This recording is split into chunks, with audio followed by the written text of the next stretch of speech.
welcome to Learnoversity, and today we are going to cover convolution theorem in Laplace transform. Okay, let's see.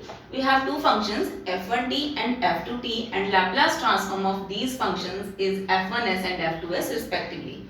Then convolution of Laplace of these two functions is just the product of Laplace transform of the functions individually, and this expression is written here.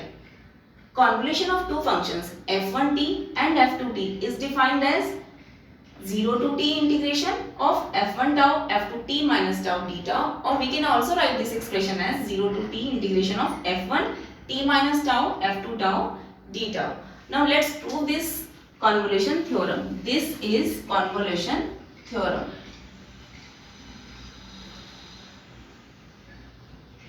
And we are going to prove this convolution theorem here.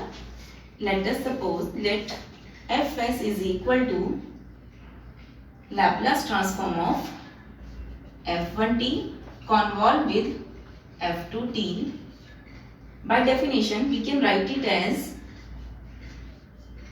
0 to infinity f1t convolve with f2t. This is the function e raised to power minus st into dt, right?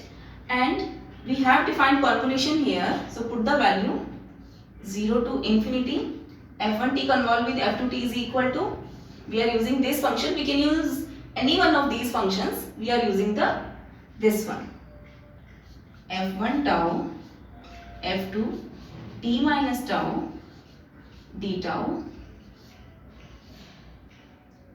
limits integration लगाएंगे यहाँ पर 0 to t e raised to power minus st into dt, right? We can also write this expression as 0 to infinity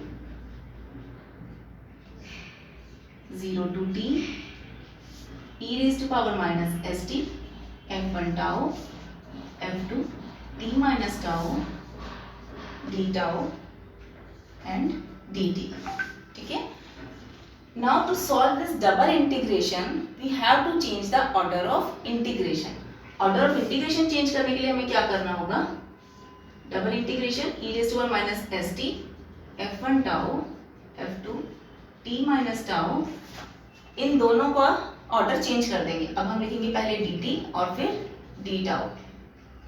जब हम order of integration change करते हैं तब हमारी boundary values भी चेंज होंगी. ठीक है, अभी हमारी पहले क्या थी, t is equal to 0 to infinity था, और ये टाउ के लिए लिमिट्स हैं. These are the limits for tau and these are the limits for t, right?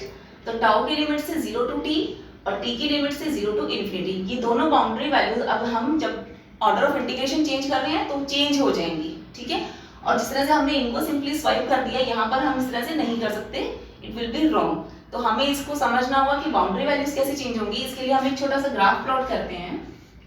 हमारे पास दो वेरिएबल है, एक t है और एक टाउ है. तो यहाँ पर हमने x एक्सिस पर t प्लॉट किया और इधर हमने टाउ प्लॉट किया. ठीक है, अब देखो हमें हमारे पास गिवन लिमिट्स क्या है, tau is equal to 0 and tau is equal to t. तो लिखो टाउ इज इक्वल टू 0 और tau is equal to t. ये दोनों लिमिट्स गिवन है हमें क्वेश्चन में ही. तो tau is equal to t, it is a equation of straight line. ठीक है, ये स्ट्रेट लाइन की इक्वेशन है, तो स्ट्रेट लाइन ड्रॉ कर देते हैं, राइट?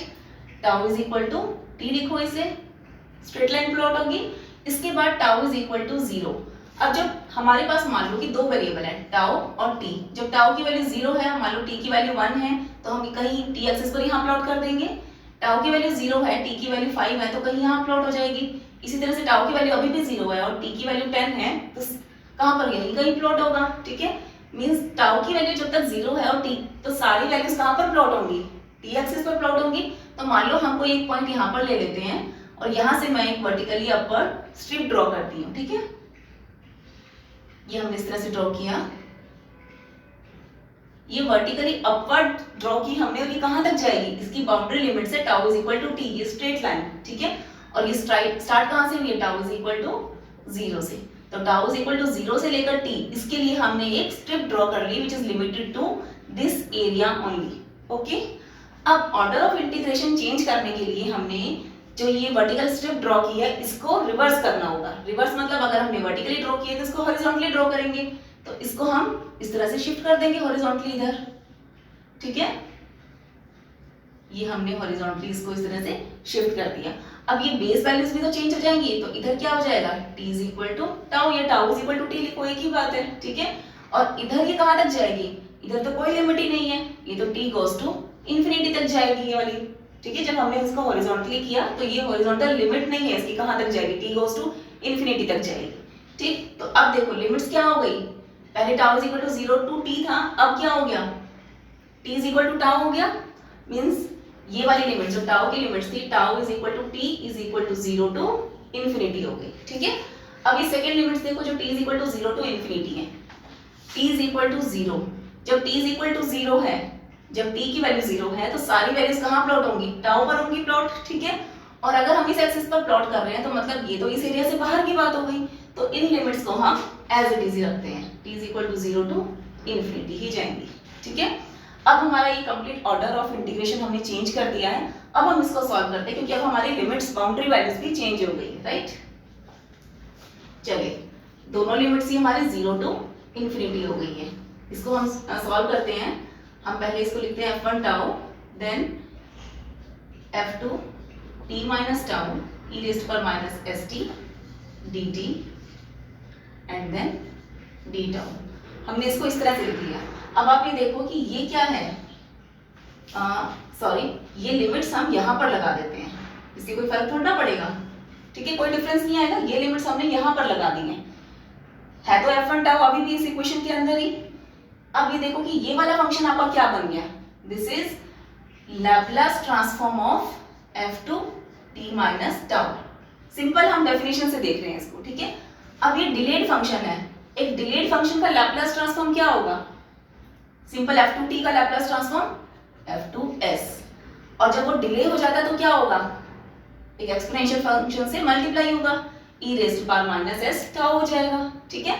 तो हम यही वाली वैल्यू इसकी यहाँ पे पुट कर देते हैं, 0 टू इंफिनिटी f1 टाउ, और ये क्या बन गया, e raised power minus s tau f2s, और ये वाला d टाउ, ठीक है। अब f2s तो एक कांस्टेंट टर्म हो गई टाउ के रिस्पेक्ट में, तो इसको बाहर ले लें इंटीग्रेशन से, f2s 0 to infinity f1 tau e raised power minus s tau d tau. अब देखो ये क्या बना, f1s बन गया ना by definition of Laplace transform, तो हमें क्या मिला f2s इंटू f1s। और देखो यही तो हमें प्रूव करना था, ठीक है, कि Laplace transform of convolution of two functions is equal to product of Laplace transform of functions individually, and this is proved here. Hopefully आप लोगों को समझ आया होगा ये। तो this is all about convolution theorem. Thank you everyone and stay with us.